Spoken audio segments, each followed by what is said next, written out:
Pada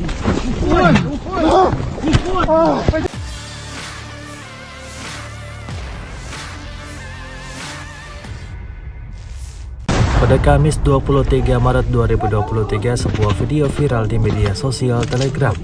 Dalam rekaman tersebut memperlihatkan aksi menegangkan pada posisi angkatan bersenjata Ukraina.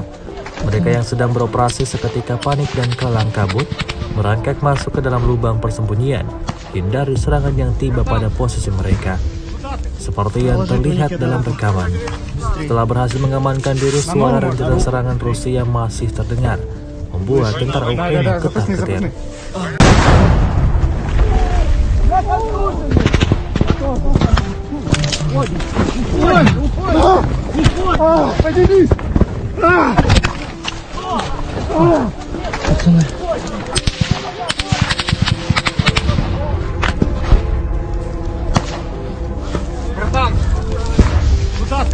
Наложи турникет на руку. Быстрее. На ногу можно? На руку быстрее. Выше. Да, запасни.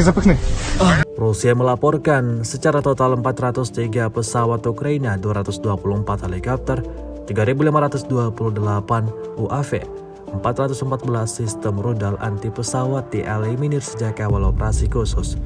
Dari kubu Kiev, Kementerian Pertahanan Ukraina melaporkan 920 tentara Rusia dieliminir dalam 24 jam terakhir.